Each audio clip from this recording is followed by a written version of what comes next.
we shall reflect on the life of St Francis of Paola.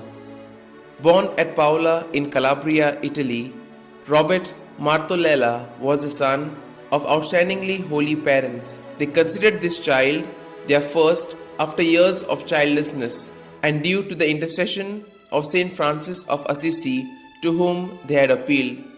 And when the saint also obtained for them the healing of their young infant's eye, they vowed that he would don this little habit, that is, spend an entire year in a Franciscan monastery in accordance with medieval practice. This boy did when he was 13, proving himself a model to all by his extraordinary humility, abnegation, and love of prayer.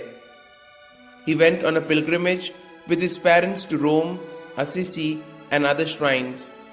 Upon his return, he took the name Francis and began the austere life of a solitary in a lonely cave on the sea coast, where he spent the next 6 years. In the year 1435, he was joined there by 2 companions who wished to live as anchorites, and so a chapel and 3 cells were constructed, which formed the nucleus of the Order of the Hermits of St. Francis, later known as the Minims, the least in the house of God. The number of his religious rose at such a rate that in 1454 a large monastery and church had to be built to accommodate them. This was done with the enthusiastic cooperation and devotion of both common people and nobles, who personally carried the building materials to the site. Francis also obtained numerous miracles through his prayers and was known to have the gift of prophecy and that of reading consciences. His success in converting hardened sinners was matched by his ability to avert a plague by miraculous cures of physical diseases and the raising of several dead people to life. The Minims lived under a rule of great severity. It remained unwritten for the first 57 years of the order's existence, its keynote being charity, humility, and utter poverty.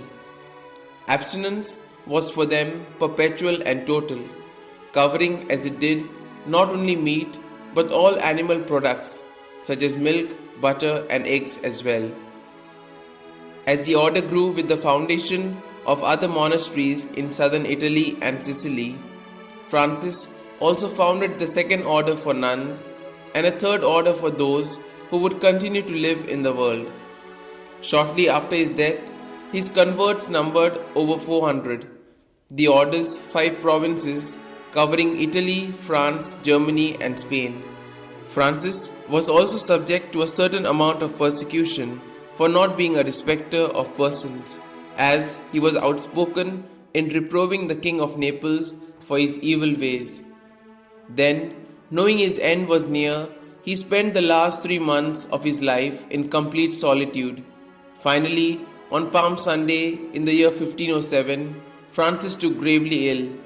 On Holy Thursday, he gathered his friars around him and encouraged them lovingly in their way of life, and died on Good Friday, aged 91. He was canonized by Pope Leo X on the 1st of May 1519, and on account of his numerous sea-related miracles was declared patron of seafarers by Pope Pius XII on the 27th of March 1943. His body was found to be still incorrupt when the Huguenots dragged it from the tomb in 1562 and in their ignorant malice burnt it.